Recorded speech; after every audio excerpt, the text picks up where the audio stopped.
Good morning and welcome back to the Free Zone Project. This morning I just wanted to talk briefly and expand upon the political and economic underpinnings, if you will, of the Free Zone as I envision it. Remember always that everything that I say in these videos, everything I write on the Free Zone Project page is just a suggestion. It's just kind of the way I see things going and not necessarily how it will actually be. But this is just to illustrate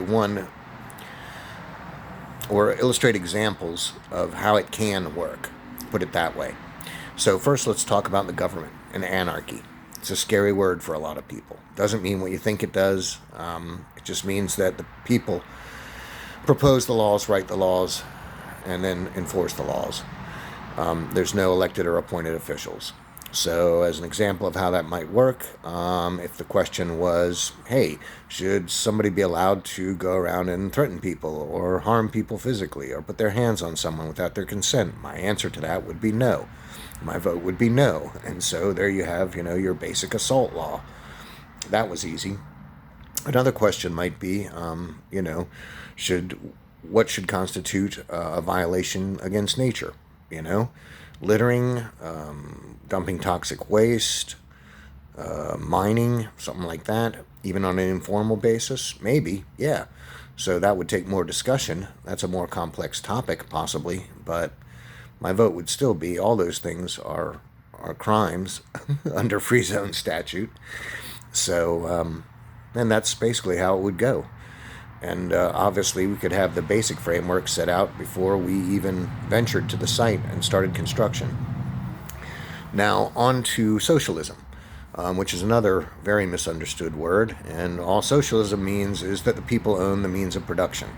So for instance, in the Free Zone, the people would own the power company, the water company, the waste disposal company, and any other kind of service industries that aren't necessarily designed to make money for the Free Zone, but we would also own everything that is, every business venture that is started to make a profit.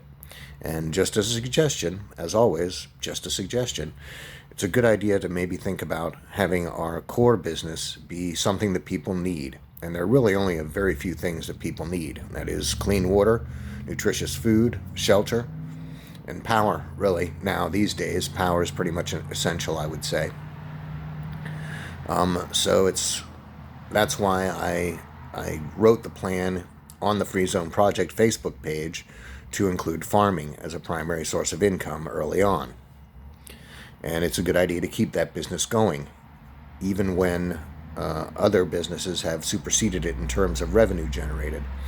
Because all those other businesses, if they're not products somebody needs, in tough economic times, the sales are going to tank. Whereas your core business, your food business, or your water business, or whatever, that's going to survive because people can't voluntarily stop buying that stuff. It's just not a possibility. If they have money, it's going to be used for food. So how will socialism help the Free Zone? Well, if you look at it from, let's say, the perspective of generating power, we own all the generation facilities, we own the processing facilities, and we own all the infrastructure in between generator and processor and final destination for the electricity. So, and we also know that the people who are working the grid are going to be paid. We know what they're going to be paid, so we have our labor costs controlled. And because they're going to be getting paid the low type of Free Zone weekly wage in favor of the robust payout at the end when your service is completed, so you can retire with a big fat stack of cash. That labor cost is generally going to be equal to or less than anybody around us.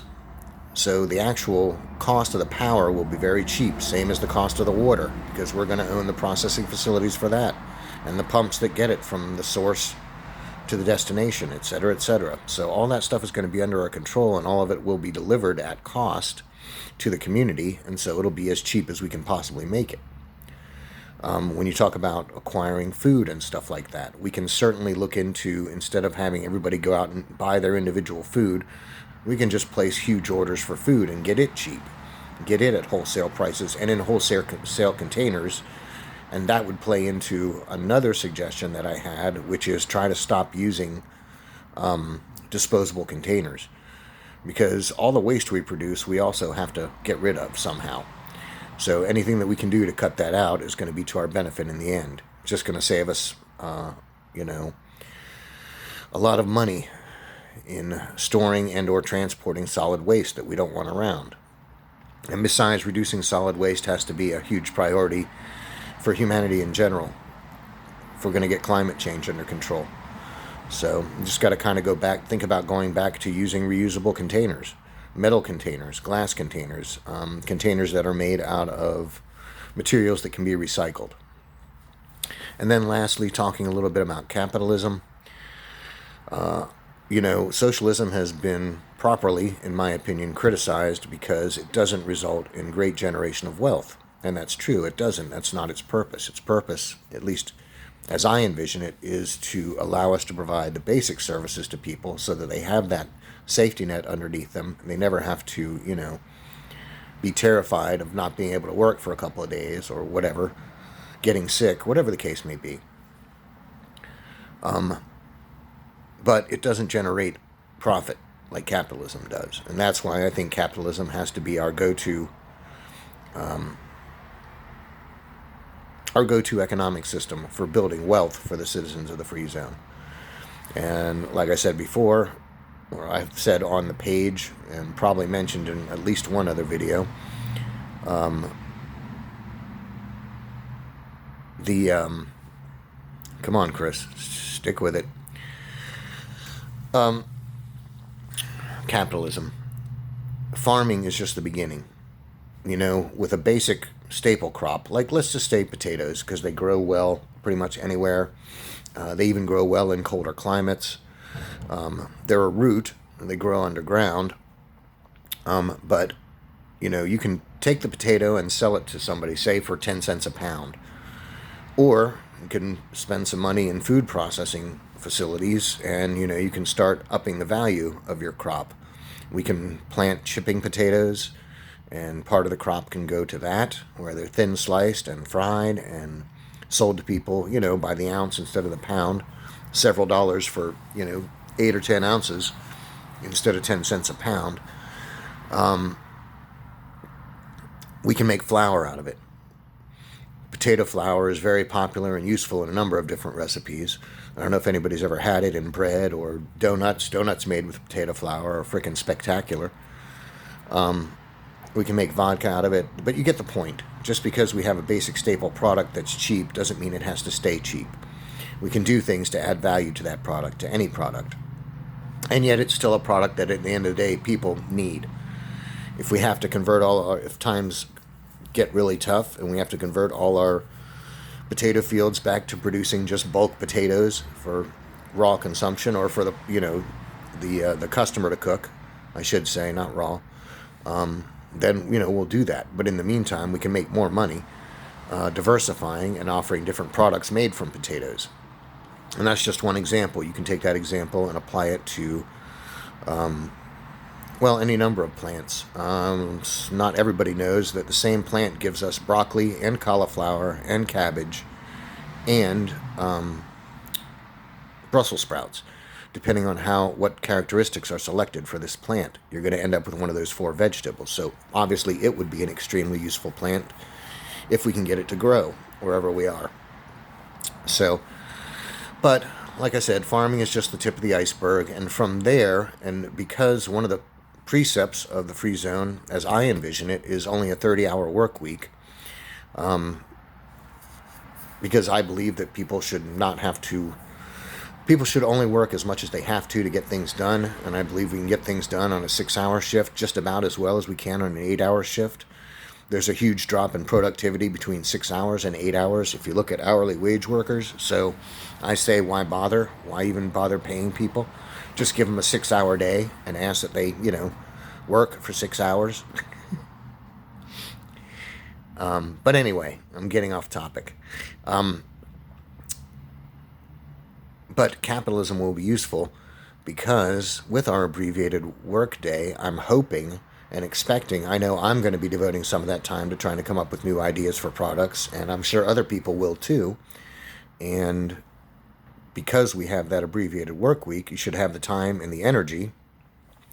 And once we start stockpiling money and spend some of that money on lab facilities, then to a greater and greater extent, you'll have free zone facilities that you can use to bring your ideas to reality. But at any rate, once we start making money farming, the sky's pretty much the limit as far as industries go. The only thing that's really out of our reach is anything that would require really specialized materials. It's not that we could not make these things, it's just that obviously we can't produce the materials, at least not in the beginning. So that would be to our detriment. It would increase the cost of our product versus, say, somebody who does have those kind of facilities and can make their own materials, etc., etc. But that would really be the only limitation. And I'm hoping people will want to branch out into software development, electronics, hardware development, computer hardware development, really any kind of transportation. Electric vehicles are going to be huge. They are the thing of the future. So we need to think about possibly, what are the possibilities of breaking into one of those markets, etc., etc. Anyway, the possibilities are endless. That's what gets me so excited about talking about the free zone every time I talk about it, is that the possibilities are endless, and they're only limited by our imagination and our determination. So, hope you've enjoyed this brief segment. If you did, please leave a like, comment, consider subscribing to the channel. Thanks for listening, and have a great morning.